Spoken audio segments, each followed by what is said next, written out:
All right, for those just tuning in, I lost. You sound real sad, my dude. Yeah, yeah. Lane, what was the score? I don't know what your score was. Me with Imperial Knights and Imperial Agents, 85 somehow. You had 31, maybe? Yep, that's it. Good night, guys. Right, that's all DJ wants to talk about that. Yeah. Well, first and foremost, before we get into the actual technical talk and breakdown of the pieces and parts in this, that churn that I shot at Canis Rex, horrible. Mhm. 2 Doomsday Arcs, 2 of the 3 Locust Heavies, and I did what, 6 wounds? 8 wounds total? Yeah, something like that, yeah. Combined total from both Doomsday Arcs of 5 shots. This is the 3rd time, and the Doomsday Arcs are surviving into quality portions of the game. They were sitting still for devastating wound capabilities. And you can't rely on devastating wounds. You roll no, but 2 shots. Yeah, but still, yeah, exactly. But right. exactly, but still, devastating wound capabilities. They had the heavy. You were on an objective, so I was hitting you on 2s. Everything, the stars lined up, pun intended, for the detachment, and it didn't happen. And this is a problem that I've seen in previous games. The Doomsday Arcs lining up their shots and it not happening. Now, with this detachment, I'm 1-2. I won the first time we played it, lost the next 2. And all those games, the same thing happened. Doomsday Arcs failed and then picked it up late in the game. Didn't have them late in the game for them to pick this up this time. This D6 shots is killing me. Mm-hmm. Well, I mean, it's a dice game. Like I've always said, like when we had this conversation where, Space Marines have a fixed number of shots and with their anti-tank weapons and their AP, but their damage is always very variable. You at least have fixed damage amounts. So there's going to be some variable there somewhere. A lot of times I hit with meltas or crack missiles or something or las cannons and just roll 1s for the damage. It's going to happen. I mean, I could spend a CP and re-roll the number of shots, but we're talking about that this isn't just one time. This has been consistently where it's like the last game into this game, I have yet to roll 3 shots with them. Like a 3 to get 4 shots. And that was like last time, 2 of them shooting and pretty much survived till the end of the game. So you had 10 rounds there, maybe 8 because turn 1, no shooting. And then this round we had another, I think I got like 2 or 3 shots off with them at least. Somewhere around there, I think 2 times a piece.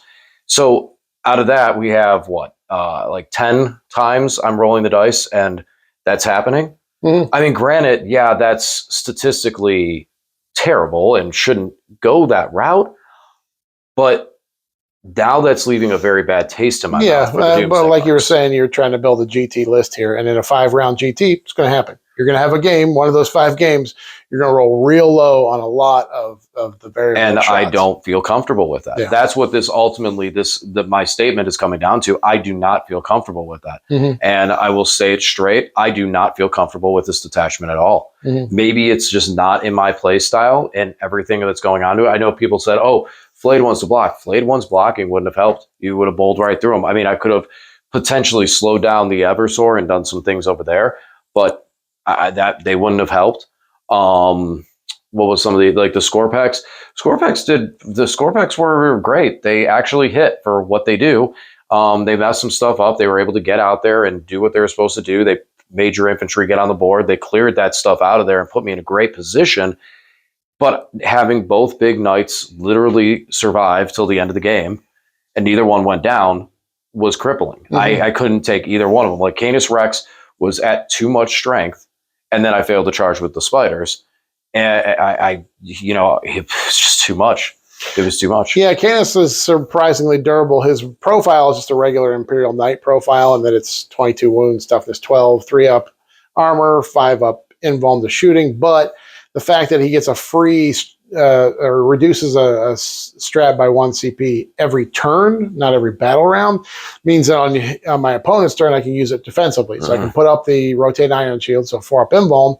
I do that for free. Then I still have a CP there for a reroll on that invuln. And because you just weren't getting very many shots through, you just tanked a lot of damage. And I don't think my dice were particularly hot. A lot of times, Canis Rex rolled his D6 number of shots, and it was a 1 or a 2, and then I'd use his free ability to reroll it, and it's still a 1 or a 2. So, but definitely, I mean, it could have gone a lot worse in the turn you went into Canis. Obviously, it was very possible that you pick him right up, but no, it's a dice game, so I don't think that it's such a wild swing. Canis Rex going down there, if I would have taken Canis Rex down, the entire game would have been different. Because Canis Rex... Oh, he just went through and punching all sorts of stuff. He took out the Doomsday Arc. He took out the rest of the Wraiths. The Reanimators, the Wraiths. They picked up the character that was the rest of the Wraiths. The Technomancer, because the three Ophidians. We should have kept track. He owed you one for the last time he played against Necrons. He picked up 6 Ophidians. He picked up both squads. Oh, no, the one squad survived to the end, yeah. But I mean, and that's the thing, is that would have completely changed everything. With him going down, then I suddenly have all these units that can move over there, because like you said, he just picked up this. So yeah, your dice weren't good. But that turn that... Oh no, I don't think they were exceptional. I don't think I was rolling hot on his number of sustained. I wasn't rolling hot on 5s and 6s. I wasn't rolling hot on his number of shots. I'm just saying, I think it was consistent. But not. It wasn't like, oh, my dice won me the game. No, but you complete that turn. You walled me. Mm-hmm. That ended the game. Yeah. That definitely. If he had gone down, it would have been a totally different game, obviously. So that was it. That was the moment where it was like, and literally when that happened, I'm like, I just lost this, because there's nothing I can do now that Canis Rex is loose in my backfield, and he's just going. It doesn't matter. You go through a wall, battle shock. Who cares? Just still run into things, and just it didn't matter at that point. You just run into whatever you want, and just keep punching things until it ends. Yeah. So yeah, that actually, and sometimes that's going to happen, but I don't feel comfortable. I'm fine with it happening here, because we can go rematch and play again and see a different result where suddenly Ion Shields, you go and fail them all, and I blow Canis Rex up on turn 2. Yeah. Kind of something similar. That's what happened before. He peeked his head out, and I hit him with 3 Tachyon arrows and the Plasmancers.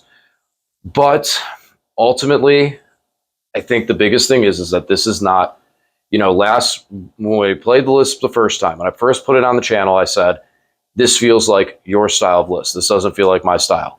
Afterwards, I was like, I'm not sure 100% if this is my play style.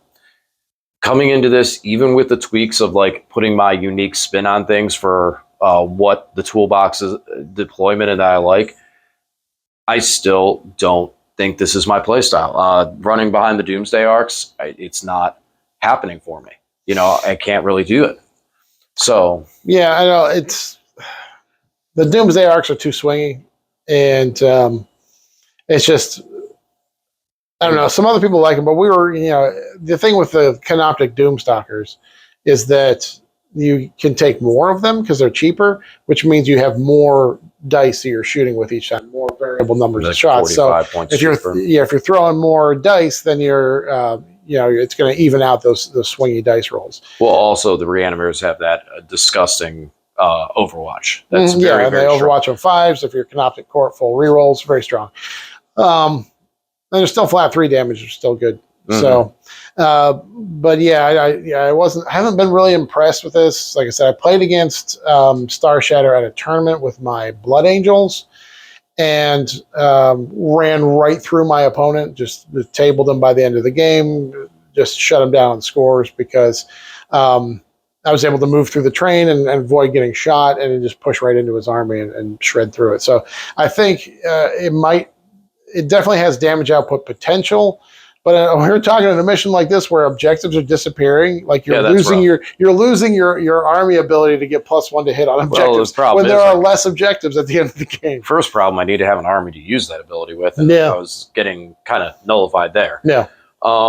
It's a tough one. It's got me because I actually had a lot of faith behind this list. I'm like, okay, I think I figured this out. I think I got it.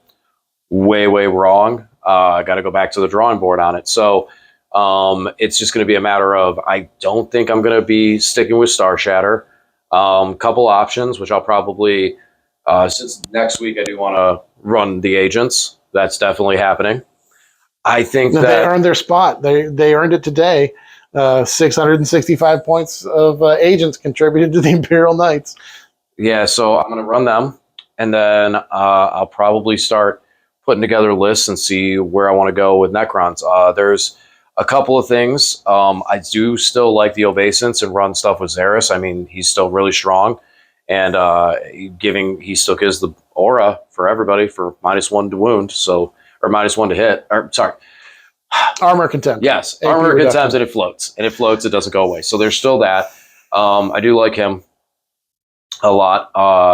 Then there was something I was messing around with Awakened Dynasty, which was just completely toolbox list. And then there's that character thing. Because as stupid as that seemed, with 21 models, 19 characters, it worked in a dumb way because you had to deal with 21 units. Mm-hmm. And all those units were resilient, and I can spend a command point and stand them back up. And I'm throwing spears across the table at you by overlords running out from behind walls. Mm-hmm. So, and like into this matchup, it would have been interesting because I could have put a lot of heat on Canis Rex one night, as we've seen before, possibly taking that down a little easier with some of the mortal wound damage stuff, and then gone at Subductors. Charge Subductors with overlords. Sure. I don't know. I mean, that list kind of had legs, and it was weird. But that's one I'm considering going back to. What detachment did you run that in? Awakened. Yeah. Awakened, because then I could spend a command point and stand up a character. Right. Yeah.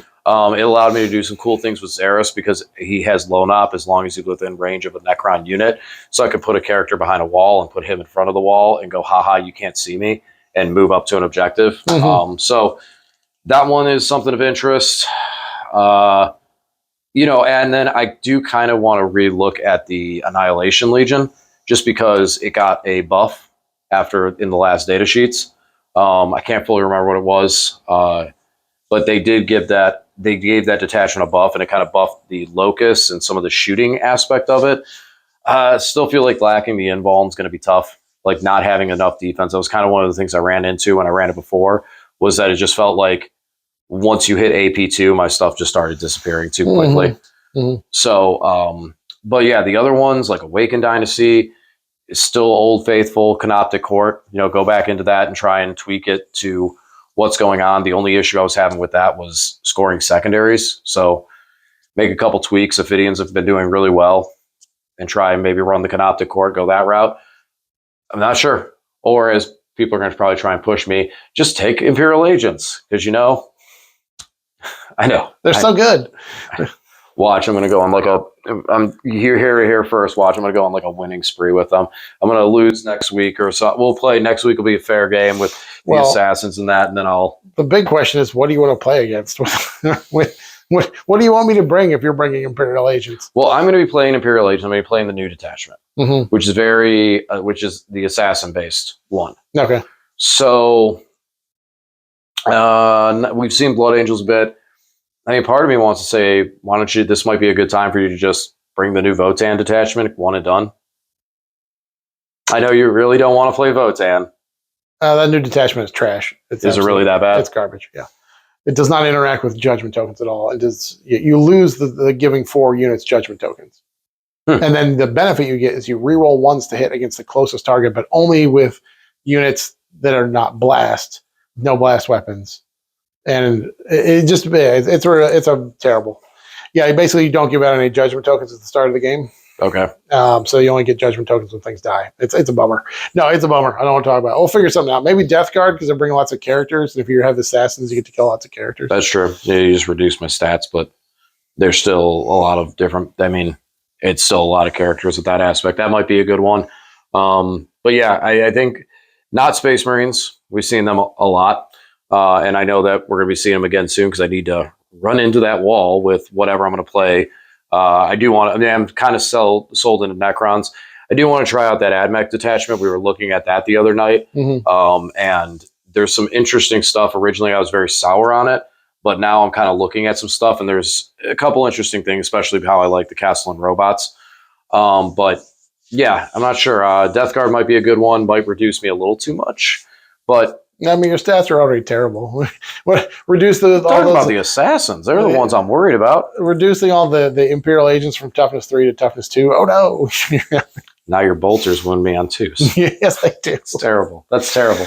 But yeah, I guess we'll have to figure that out. We'll see. Maybe you guys can help us decide. Yeah, give us some ideas. What do you think it would be a good test against the Imperial Agents assassin-based detachment? Yeah, just running the assassin-based one. I will run all 4 assassins because I got to. That's what you got. Death Guard would also be good because you run Psychers, so it would make the Colossus actually. No, yeah, it'd be fun. So that might be a possibility. But tell us what you guys think. Obviously, sorry to all my cronies out there. This is not my detachment, and I plan on bringing it back. I'm going to hit the books, and I'm going to bring something really nasty here in about 2 weeks. And yeah, I'll earn it back. I'm going to earn this one back. Star Shatter's not my thing. Imperial Agents and Imperial Knights are overpowered, guys. They're going to rule the meta. Watch out. Right. Oh, no, I'll get my rematch. We'll get my rematch versus them after I come up with something feeling a little bit better about it. But yeah, Star Shatter, it just ain't my thing. That's your detachment, not mine. Yeah. I wouldn't really want to play it. Like I said, you can stay off the objectives or not put your key units on the objectives. So I put subductors on the objectives the first turn or 2. So I wasn't putting my big knights on objectives to give you all your bonuses into them, because your +1 to wound strat only works if it's on an objective too. So, yep. But yeah. Yep. And then even when that happens, hey, you didn't quite get it. So I couldn't get that because Canis Rex walled me. Canis Rex walled me, and he said, nope, you lose. I'm going to come in your backfield and just punch everything into oblivion, just like you wanted. Yeah, so he's punching stuff right off the table. Yeah, literally. So I've got to mess around with it a bit, figure out what I'm going to run, but that's where we're at right now. All right, guys. As always, thanks for watching. We'll talk to you again soon.